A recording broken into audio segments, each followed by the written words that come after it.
Dominique Thierry s'est présentée tout à l'heure. Elle est directrice de l'association Juris Santé qui accompagne les malades, notamment sur cette question du retour à l'emploi. Asseyez-vous, je vous en prie. Et elle nous en parlera un petit peu tout à l'heure, mais on va commencer avec Catherine Jourdan, qui est patiente elle-même, qui est d'ailleurs aussi médecin du travail, donc elle a une double casquette. Mais je vais d'abord vous demander de vous présenter un petit peu et de présenter en particulier votre parcours vis-à-vis du travail, vis-à-vis de votre parcours professionnel pendant et après la maladie, phase aiguë de la maladie. Oui, donc je suis médecin du travail et aussi patiente. L'histoire de mon lymphome débute début 2006, lymphome folliculaire, stade 4. S'ensuivent 6 cures de R-CHOP et puis un traitement d'entretien pendant 2 ans jusqu'à fin 2008. Donc j'ai été arrêtée 14 mois, de février 2006 à avril 2007. Et j'ai eu effectivement, pendant ces 14 mois d'arrêt, je dirais quand même la chance d'être d'une part en ALD, en affection de longue durée, ce qui m'a évité d'avoir à faire l'avance des frais, ce qui en matière de soins de cancer peut être très important. Et aussi, en étant salarié dans une grosse entreprise, de ne pas avoir de soucis financiers puisque j'ai pu bénéficier je dirais, de revenus qui m'ont évité d'avoir à penser, si vous voulez, à cet aspect-là du problème. Donc j'ai repris le travail au bout de 14 mois. J'ai bénéficié d'un mi-temps thérapeutique, temps partiel thérapeutique, et ensuite d'une reprise à temps plein progressive, avec un aménagement de mon poste de travail, puisque mes fonctions ont été revues au sein du service. On a limité mes déplacements. Ensuite, entre autres, on a changé mes fonctions aussi. Ensuite, j'ai continué par un temps partiel, je dirais, définitif, puisque maintenant je suis à 80%. Mais c'est un temps partiel non plus thérapeutique, puisqu'on verra que ce temps partiel thérapeutique a une durée qui est limitée. Mais maintenant, j'ai modifié, je fais un avenant à mon contrat de travail, donc je travaille à 80%. Voilà. Et je suis donc suivie en hématologie régulièrement, sans traitement. Depuis donc 2006 et 2016, c'est aussi une date anniversaire pour moi. Ça semble être un parcours vis-à-vis du travail assez linéaire et assez simple. Et Dominique, est-ce que c'est aussi courant que ça chez les malades atteints de cancer, que ça se passe aussi facilement, si je puis me permettre? Alors non, certainement pas. Vous avez eu beaucoup de chance quand même, parce que toutes les personnes... Déjà, il faut faire la différence entre les différentes situations. Il y a la personne qui est salariée dans le privé, la personne qui est salariée dans le public, les personnes qui ne sont pas salariées, les personnes qui sont au chômage. Il y a de multiples situations et chaque situation va entraîner d'autres conséquences. Alors déjà, pour revenir sur le fait que vous avez effectivement eu la chance de ne pas avoir de soucis financiers, même dans le privé, tout le monde n'a pas un maintien de salaire, par exemple. Si on n'a pas un maintien de salaire, on peut se retrouver avec uniquement 50% de son salaire initial, voire comme il y a un plafond de la sécurité sociale, ça peut correspondre dans certains cas à moins de 50% du salaire initial. Donc ça, c'est déjà une première chose. Ça a changé. Il y a une obligation depuis début 2016 qui est faite aux employeurs d'avoir une complémentaire oui, pour compenser les IJ. Ah non. Et chaque non, employeur il y a une complémentaire pour les soins. Non, mais pour les revenus aussi, pour les non, IJ. Non, pas encore. C'est pas passé la prévoyance. Alors la loi a été votée début 2016. Oui, alors on n'a pas les décrets d'application. Sont pas passés, donc c'est ça que tu veux dire? Oui. Non. Il y a effectivement, c'est dans les tuyaux. Il y a un projet. Il y a une obligation pour les cadres, mais il n'y a pas d'obligation pour les salariés, pour tous les salariés. Donc. Dominique, est-ce que tu peux peut-être juste préciser que tu es juriste et par rapport à qu'est-ce que vous faites à Juris Santé en un mot, histoire de comprendre de où tu parles? Alors, en fait, chez Juris Santé, on reçoit tous les appels. L'association est ouverte tous les jours, du lundi au vendredi, de 9h à 18h. Et vous avez des juristes spécialisés. Donc, il y a des juristes spécialisés en droit public, des juristes spécialisés en droit privé, en droit du travail, en droit de la sécurité sociale, en droit de la santé, qui vont donc recevoir les appels avec toute question qui peut être posée par rapport à une problématique qui survient à l'occasion de la maladie. D'ailleurs, on a une grosse activité en cancérologie, puisque 80% de l'activité de l'association est en cancérologie, mais le reste de l'activité concerne également des aidants ou concerne d'autres pathologies. Donc, à partir du moment où vous adressez votre question, qu'elle soit en relation avec le travail, qu'elle soit en relation avec les assurances, qu'elle soit en relation avec quelle est la différence si je congèle du tissu ovocytaire ou des ovules ou un embryon. Voilà, on va répondre à tous ces types de questions avec une grosse activité depuis 2010 sur tout ce qui concerne les problématiques assurance et travail qui concerne plus de 50% de l'activité de l'association. Donc, effectivement, c'est pour ça que je vous dis encore aujourd'hui, nous, on a des cas, on a certains cas de salariés qui ne... outre le droit commun qui prévoit avec l'ancienneté en maintien de salaire pendant un certain temps, mais les prévoyances ne sont pas encore systématiques, partout en tout cas. Ça dépend des conventions collectives aussi et des accords de branche, etc. Donc chaque cas est particulier. C'est pour ça qu'ici, je pense qu'on ne va pas vous faire un discours, d'autant plus qu'on a pris beaucoup de retard sur l'après-midi, donc on ne va pas vous faire un discours magistral sur ce qui existe ou ce qui n'existe pas, mais peut-être vous laisser la possibilité de poser vos questions et les questions qui vous interpellent le plus. Oui, de la même façon, les aménagements de poste, c'est très variable en fonction de l'entreprise, de la nature de son activité, de ses effectifs. Et puis, donc, de l'état de santé du salarié, et tous les aménagements ne sont pas aussi simples, je dirais, et faisables. On a parfois des situations où on est sans solution vraiment évidente. Alors, quand on est salarié et qu'il n'y a pas de solution évidente, aujourd'hui, il y a quelque chose qui a été mis en place, mais c'est uniquement réservé aux personnes qui sont salariées. C'est le recours aux cellules de prévention de la désinsertion professionnelle qui peuvent permettre la mise en place précoce d'un bilan pendant que vous êtes en arrêt de travail en percevant des indemnités journalières. Bilan de compétences qui peut être suivi d'une formation qui, elle aussi, peut s'effectuer pendant le temps des indemnités journalières. Ça, c'est quelque chose de récent, ça existe depuis 2011. C'est peu connu encore, donc c'est pour ça que j'en parle. C'est vraiment l'objectif, c'est on est face à quelqu'un où professionnellement, on a un risque de désinsertion professionnelle, et ça, c'est quelque chose qui peut être mis en place. Parce qu'on ne pourra pas récupérer sa place au sein de l'entreprise. Nous, on le voit bien, on a l'occasion de travailler avec plusieurs groupes dans la grande distribution. Donc, vous imaginez bien, la grande distribution, c'est des emplois de caissières, c'est des emplois de manutentionnaires, c'est des emplois, c'est des emplois assez physiques. Qui très régulièrement, après un cancer, sont difficilement adaptables. Eh bien, la responsable handicap de cette structure me dit qu'elle travaille énormément avec la CARSAT pour pouvoir permettre des sorties par le haut, c'est-à-dire permettre à la personne d'envisager de faire autre chose que d'essayer à tout prix de retrouver un poste qu'elle ne pourra de toute façon pas tenir dans la durée. Pendant que les deux premières questions se manifestent, Dominique, quelles sont les questions justement les plus fréquentes vis-à-vis de cette question-là du travail que vous, Alors, nous, les questions les plus fréquentes qu'on a, c'est très souvent, c'est par rapport au temps partiel thérapeutique, que ce soit d'ailleurs dans le privé ou dans le public. C'est comment le mettre en place, comment le demander, à qui je demande en premier, puisqu'on a parfois eu des situations compliquées où effectivement la personne, elle a envie de retourner travailler, elle a envie de retourner dans le cadre d'un temps partiel thérapeutique, elle met en place tout ce qui... Elle commence à interroger ses médecins, elle leur fait part de sa volonté, etc. Tout le monde se dit bah oui, pourquoi pas. Et puis on a un employeur qui dit non. Et malheureusement, au jour d'aujourd'hui, un employeur a encore le droit de dire non à un temps partiel thérapeutique. Alors, on sait tous et il y a une commission au Sénat d'ailleurs qui a été créée concernant le cancer et travail notamment. Et la sénatrice évoquait la semaine dernière, ou il y a 10 jours, je ne sais plus quand j'ai eu l'occasion de l'entendre, mais cette sénatrice évoquait le fait qu'aujourd'hui, on arrive à la constatation que le temps partiel thérapeutique tel qu'il est défini aujourd'hui dans la loi n'est pas suffisant pour répondre aux besoins des maladies telles que le cancer qui peuvent avoir... vous pouvez très bien à un moment donné... décider de oui, moi j'ai envie de travailler pendant mes traitements. Bon, travailler pendant mes traitements, c'est un peu compliqué quand même d'être en traitement et de travailler tous les jours. Donc j'utilise un peu de temps partiel thérapeutique pendant cette période-là. Ok, très bien, mais le temps partiel thérapeutique, il est limité à 1 an. À partir du moment où vous arrivez au bout de vos traitements qui ont duré peut-être 9 mois, pour certains c'est beaucoup plus long, mais mettons 9 mois, 1 an, Ben, vous arrivez au bout de votre temps partiel thérapeutique. Et après, qu'est-ce que vous faites? Vous reprenez à plein temps?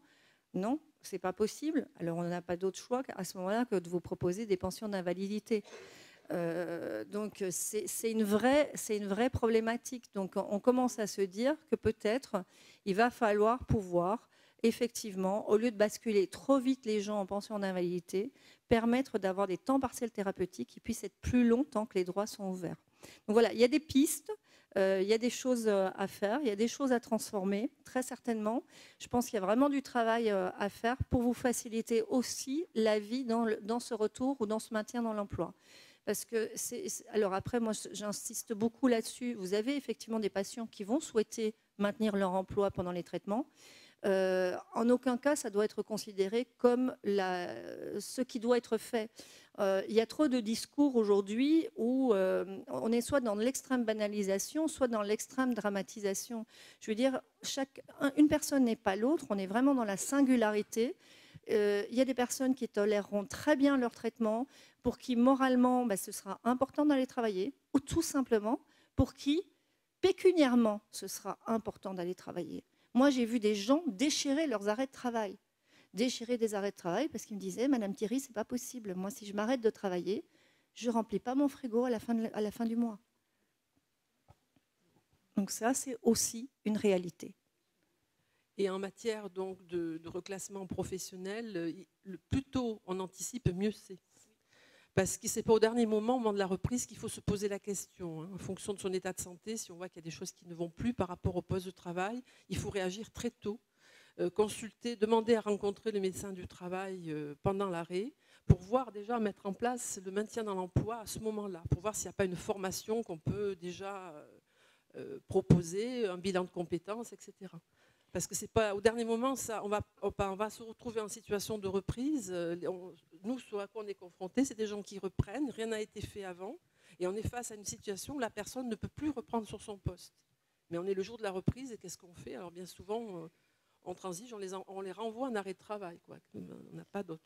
En tout cas, on demande au médecin s'il veut bien prolonger l'arrêt de travail. Oui. Alors, ce qu'il est important.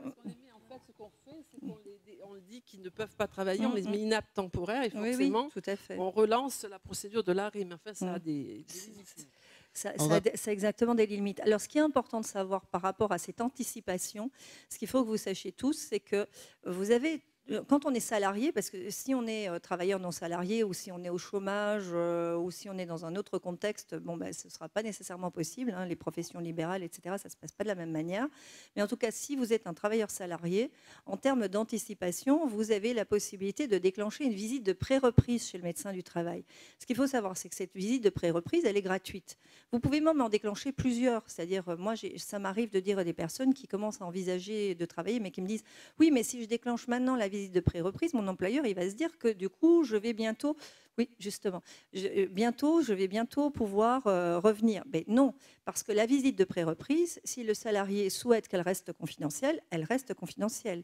Ce n'est que dans le cas où le salarié dit « Bah oui, je suis d'accord pour que vous commenciez à évoquer avec mon employeur les aménagements dont j'aurai besoin, etc., que le médecin du travail pourra en parler à l'employeur. » Mais donc, ça permet éventuellement d'avoir plusieurs visites, si c'est nécessaire. Bien sûr, dans certains cas, une seule visite suffit, mais dans d'autres cas, il peut y avoir 2. Moi, j'ai même vu parfois 3 visites de pré-reprise.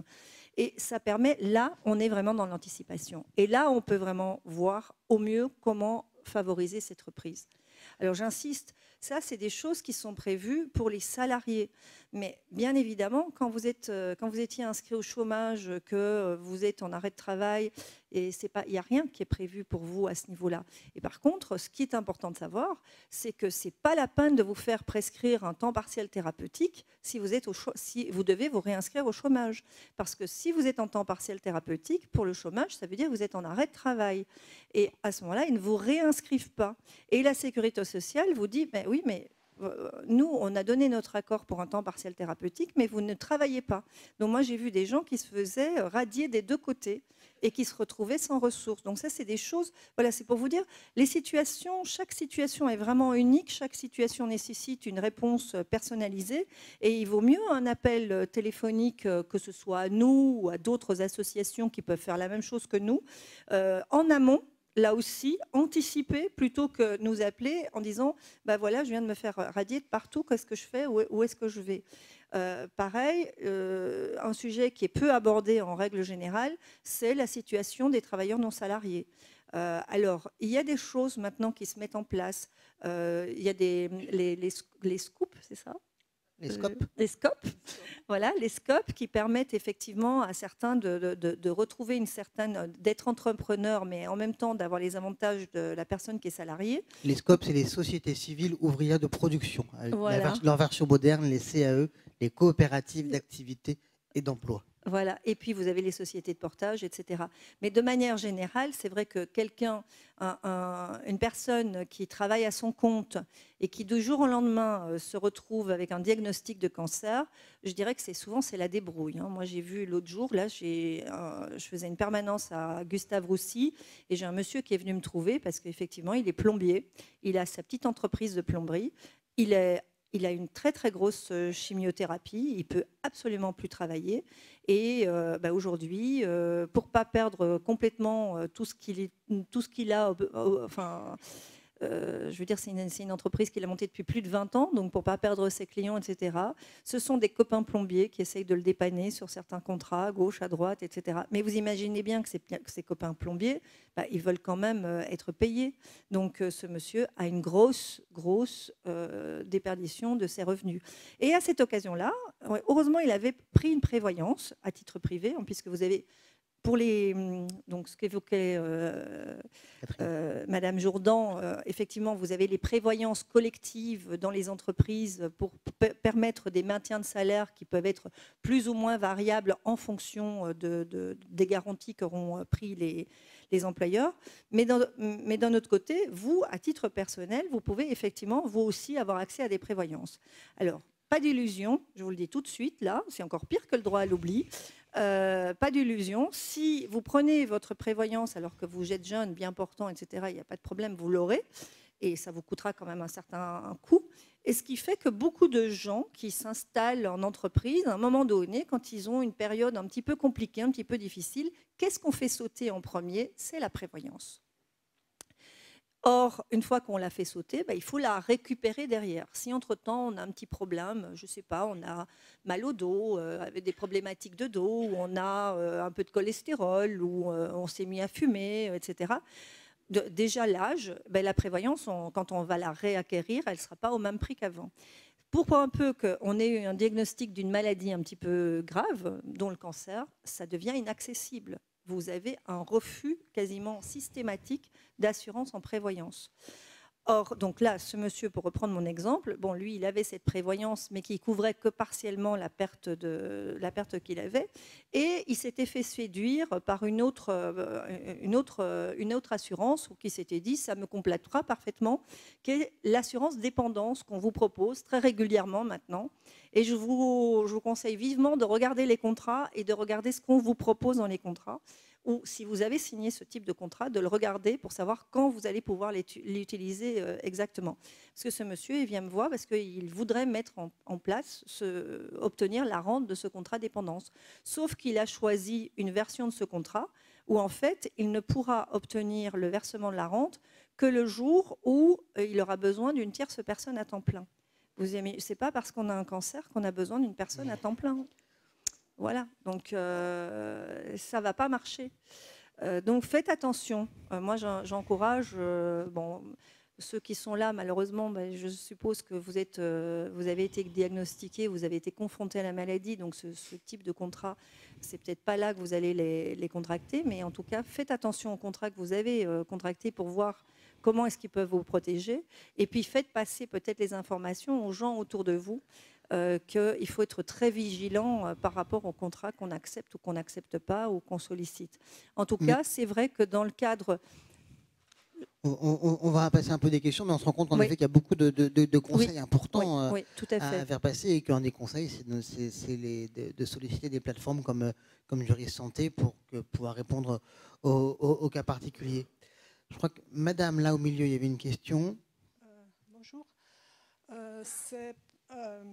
pour la médecin du travail, voilà, j'ai été diagnostiqué par la médecine du travail à l'époque, enfin il y a 30 ans, par une simple radio des poumons. Voilà. Bon, à l'époque, on n'appelait pas ça un cancer, et c'est ça qui m'a sauvée. C'est bien que c'était une simple maladie, voilà. Et puis pour les assurances, voilà. Oui, on faisait effectivement il y a 30 ans des petites radiographies pulmonaires qu'on ne fait plus maintenant.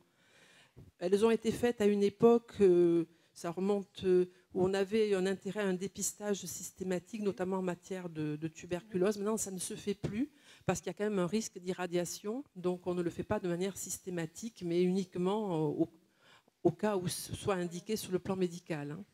Voilà. Puis autrement, j'ai réussi à construire ma maison avant. Enfin, j'ai réussi à avoir ma fille après le traitement. Je l'ai eu naturellement. Voilà, elle va très bien. Elle est en 3e année veto à côté. Donc ça va pas trop mal. Hein. J'ai réussi à avoir d'excellents résultats sportifs. Après, voilà. Après la maladie, oui. Après la maladie. Toute la vie possible imaginable après la maladie. Ça donne un peu d'espoir cette fois. Voilà. Merci beaucoup. Mais bon, en attendant, je suis quand même victime de la radioactivité de la radiothérapie. La radiothérapie. Voilà, j'ai coronaire abîmé, j'ai un cancer du sein par-dessus le marché. Enfin, c'est des effets secondaires. Oui. Puis on m'a enlevé la thyroïde en plus. Enfin bref. Voilà. D'autres questions, d'autres commentaires? Alors, si vous pouvez, madame, passer le micro à votre droite. Normalement, vous ne touchez pas. Si vous ne le touchez pas, c'est bon. Oui, moi je voulais savoir au niveau du mi-temps thérapeutique. Donc vous dites qu'on a droit à 1 an au maximum. Et est-ce que c'est facile d'obtenir 1 an dans tous les départements? Parce que j'ai entendu dire que certains départements... Non, généralement, alors c'est l'employeur qui peut le refuser ou qui peut le limiter, oui, qui peut vous accorder 1 mois, 2 mois. Bon, mais c'est aussi le contrôle médical qui peut intervenir, hein, comme dans tous les arrêts de travail. Le médecin conseil peut mettre un stop à votre mi-temps thérapeutique. Parce que le mi-temps thérapeutique, en fait, est fait pour reprendre une activité à temps plein. En fait, au départ, ça a été fait pour ça. Alors, mais peu à peu, ça a évolué vers un substitut à la fois d'arrêt de travail et d'invalidité parce qu'il n'y avait pas de solution intermédiaire. Il n'y en a toujours pas. Donc on a des mi-temps thérapeutiques qui se prolongent, mais comme ils sont financés, puisque vous percevez des IJ au titre du mi-temps thérapeutique, et comme le mi-temps thérapeutique fait partie dans l'arrêt de travail lié à l'ALD, l'affection de longue durée, on a droit à 3 ans d'arrêt de travail. Hein. Et le mi-temps thérapeutique est inclus dans les 3 ans. Donc au bout d'un certain temps, le contrôle médical qui verse les IJ s'interroge et à ce moment-là peut décider de mettre un terme au mi-temps thérapeutique. Et Dominique, est-ce qu'on constate une différence selon les régions? Oui, tout à fait. Alors, si vous habitez en Languedoc-Roussillon, c'est le département qui pose le plus de soucis au niveau de la limitation des temps partiels thérapeutiques. Pour ajouter une autre précision aussi, dans la fonction publique, c'est obligatoirement un mi-temps. Dans le secteur privé, ce n'est pas nécessairement un mi-temps. Ça peut être moins d'un mi-temps, ça peut être plus qu'un mi-temps. Donc, on peut aller du 30% de temps travaillé à du 70-80% de temps travaillé, tout en étant considéré en temps partiel thérapeutique. Mais effectivement, selon les régions, il y a des instructions départementales parfois importantes. Je dois dire qu'il y a de plus en plus de contrôle en fait, à ce sujet, et de plus en plus de contrôle des arrêts de travail et aussi des mi-temps thérapeutiques. Voilà. Est-ce que vous avez... Si vous avez d'autres questions, en haut à droite.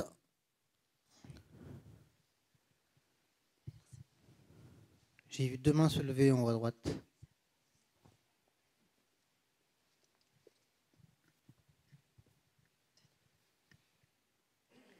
Alors, nous sommes de Rennes, alors, Brigitte et Armel. Nous sommes indépendants, nous sommes agriculteurs. Donc, je vais faire du mal. Parce que je vais vous dire que c'est un long parcours du combattant. Mon mari est reconnu maladie professionnelle depuis juillet 2015, grâce à France Lymphome Espoir, parce que Anne nous a envoyé un mail par lequel il y avait eu un décret que la maladie de mon mari était reconnue maladie professionnelle. Donc, il a déposé un certificat initial à la MSA. Voilà. Mais pour qu'un agriculteur soit reconnu maladie professionnelle, il faut qu'il passe devant un médecin du travail. Mais pour ça, il faut un certificat de consolidation. Mais à la MSA, on s'était bien gardé de nous le dire. Donc, on a dû le fournir en janvier 2016. En mars 2016, on a étudié son dossier. On m'a redemandé tous les comptes rendus depuis 2011, depuis qu'on sait qu'il a cette maladie. Le compte rendu d'hématologue, opératoire, enfin tous les papiers. On a réétudié son dossier en juillet. Entre-temps, il avait passé un scanner, donc il fallait aussi le compte rendu. Il revoyait l'hématologue, donc il fallait encore le compte rendu. Je leur ai posé la question s'il fallait aussi le compte rendu de janvier 2017, parce qu'Armel est toujours suivie par son hématologue. Et j'ai fini par avoir un rendez-vous avec le médecin conseil. Et on est allé avec quelqu'un, avec une association, parce qu'on avait eu déjà 3 rendez-vous avec la MSA. 3 rendez-vous où on nous disait des choses différentes. On nous écrivait strictement rien. Et donc là, je me suis fâchée. Et le 5 septembre, nous avons eu rendez-vous avec un médecin conseil. Et il a refusé que je rentre avec mon mari. Et mon mari a 61 ans passé. Et donc, il aimerait demander sa retraite. Donc, quand il a vu mon mari, il nous a après laissé rentrer avec les 2 personnes de l'association qui nous soutiennent. Et là, il m'a dit, pour vous faire plaisir, je vous l'ai mis à un taux suffisamment pour qu'il puisse demander sa retraite. Mais aujourd'hui, nous n'avons toujours aucun papier. Mais de toute façon, on sait que ça ne suffit pas. Il faut qu'il passe devant une commission rente. Et nous savons que d'ici la fin de l'année, il va y avoir 2 commissions. Donc, je sais que mon mari ne va pas passer à la première, il va passer qu'à la 2e. Donc, nous savons qu'il est reconnu maladie professionnelle depuis juillet 2015. Mais ils veulent le faire travailler jusqu'à 62 ans. Et donc, nous attendons toujours. Je suis très étonnée d'un tel comportement. De toute façon, on est maintenant avec une association qui correspond avec Phytovictimes. Et on a un avocat au niveau de Paris qui dit que la MSA fait obstruction de nos dossiers, de tout, parce qu'on nous avait caché qu'il fallait un certificat de consolidation. On nous cache beaucoup de choses. Et voilà. Donc je trouve... Merci. Merci beaucoup, madame, de ce témoignage. On voit bien, du coup, que des patients qui sont déjà dans des grandes difficultés se retrouvent noyés dans des marasmes administratifs et ne pas savoir à quels interlocuteurs s'adresser, à quels sein se vouer. Et que, heureusement que les associations sont là pour pouvoir guider, informer, seconder, appuyer par des courriers, parce qu'on se rend compte que des démarches, des dossiers avancent aussi plus rapidement quand des associations comme France Lymphome Espoir lancent une démarche. Oui, donc il y a aussi un service social qui peut aider les patients dans leur démarche. Généralement, les assistantes sociales sont rodées et le plus tôt on dépose son dossier, mieux c'est. Elles peuvent vous réexpliquer les démarches parce que c'est compliqué, effectivement. C'est déjà pas simple pour des professionnels, mais pour des gens qui découvrent ce monde, c'est très, très compliqué. Une petite conclusion, si tu veux, Dominique, parce qu'on va devoir arrêter. Si tu veux réagir à cette réponse, ou en tout cas... Non, simplement là, vous avez un avocat, donc j'espère qu'il pourra vous aider et puis démontrer effectivement qu'il y a des manœuvres dilatoires de la part de la MSA. Mais on sait que le régime des agriculteurs est un des régimes les plus compliqués concernant que ce soit les indemnités journalières, les reconnaissances de maladies professionnelles, etc. C'est un régime extrêmement compliqué. Non, mais de tout vu, ils préfèrent me voir cotiser 5 000 € un an de plus que de me donner 800 € de retraite, c'est tout. Vous êtes le mari de madame, alors ? D'accord. D'accord. Merci. Donc, on voit en effet que on va devoir, je suis désolé pour les mains que je vois se lever, on va devoir conclure parce qu'on est déjà très, très en retard, à moins qu'on fasse signe qu'il y ait une dernière question rapide.